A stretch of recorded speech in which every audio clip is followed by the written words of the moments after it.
Happy Tuesday and welcome to part one of our manager series. Today we're going to talk about how to get a manager's attention as an actor.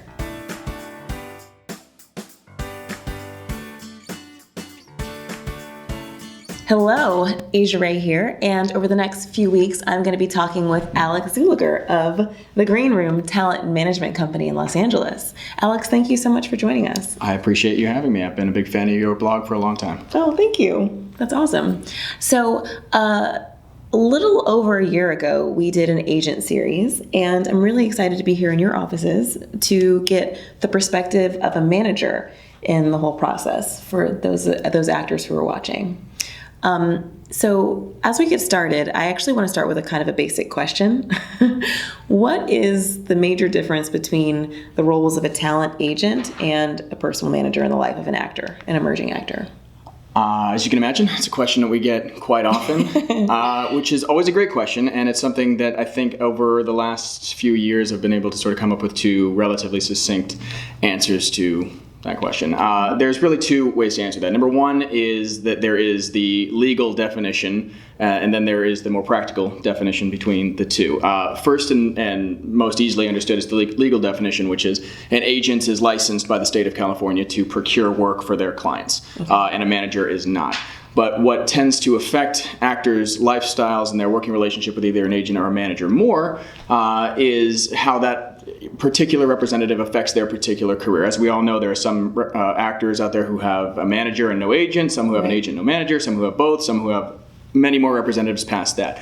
Traditionally speaking, I would say that managers tend to have fewer clients. They tend to spend more time with their clients, and they tend to be more farm to table with their clients' careers, meaning that they are creating opportunities, they are helping to profit off of those opportunities, and then they're helping to create more opportunities after they've profited off of the opportunities. I'd also think that a lot of times people tend to think that the manager is the one that they call when something goes awry in their career, which is something that all great representatives are happy to step up and help with. Right. But the manager is usually the person that's there when something's going to go wrong. So fewer clients, a little bit more thoroughly involved in their careers, and a little less focused on more streamlined things like strictly negotiating. As we tend to no job too small, no job too large kind of mentality. Got it. Cool. All right. Well, speaking of booking, there are a lot of actors who are watching and who are really interested in signing with a great manager to help them get those opportunities to book.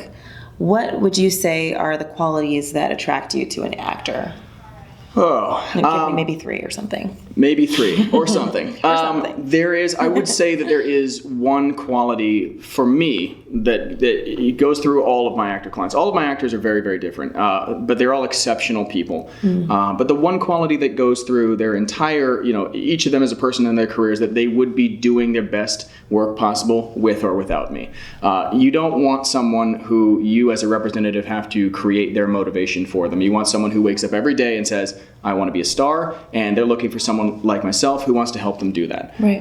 That's probably the one quality that any representative would say that they'd want. Whether they say it in that way or not is up to them. But that's really the only thing that's indispensable. Outside of that, every other quality is sort of depends, again, on the relationship with that particular person. Right. You want someone who's going to get up every day and make an honest effort with you, and make an honest effort to make money, to enjoy their career, and to basically flourish along with you. So, totally. Yeah. That definitely makes sense. We are always a fan of proactive actors and always encouraging actors to do all they can to be the CEOs of their careers, basically.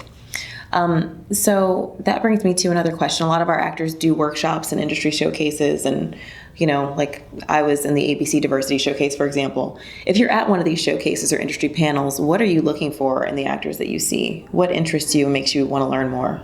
I think, again, we touched on that somewhat with the last question. I take a lot of time to go to showcases, a lot of times to just be out and about, going to plays, to pretty much anything. I mean, that's why I got into this job. I am essentially a professional fan.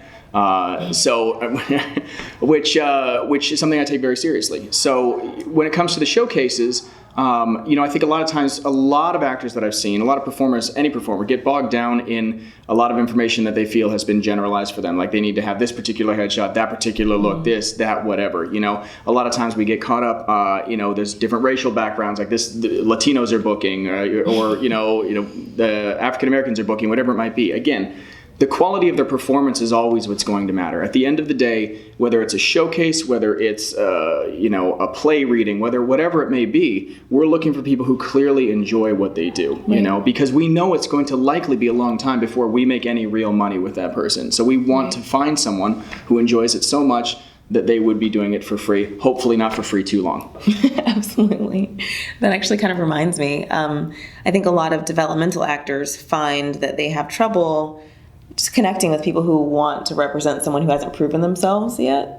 Yes, it is difficult for us to take a chance on someone who is early in their career because the financial benefit, often the juice is not worth the squeeze. But that's strictly the financial benefit. Right. No representative got into this job specifically for the money. If you did, you're insane. It's that simple. Just like an actor doesn't get into this for the money. We do it for the love of it. So if it were going to be representing someone who doesn't make a lot of money off the bat, then we want that person to be a passionate person, and that is demonstrated by doing the things work. that we talked about. Right.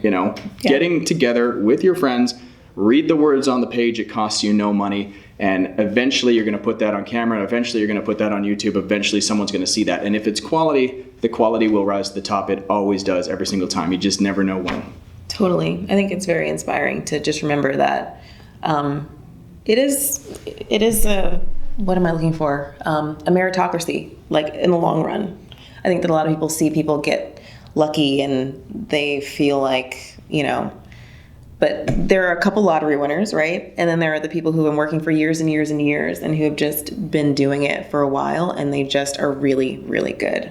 I represent a number of people who have been doing it for years and years and who deserve that financial success, and they will get it. We'll make sure that they get it. But again, there is no rhyme or reason as to how it's done. There are people who find that success early on financially, but when that doesn't happen for you, it does breed a certain desire to want to continue that other people who have had that success early on don't have. And there is a certain strength of character that comes along with having resistance in your career. And every single person I represent and every single person the green room represents has a strength of character unlike anything else. And that's something that you can support day in and day out regardless of whether you're getting a paycheck. Awesome. I think that's a great place to wrap it up. So if you like this content and think that one of your friends could benefit from it, be sure to share. And please subscribe to our YouTube channel so that you don't miss next week's episode where we're going to talk about how to handle a manager meeting effectively. Thanks for watching, and we will see you next week on Career Tips for Actors. Bye.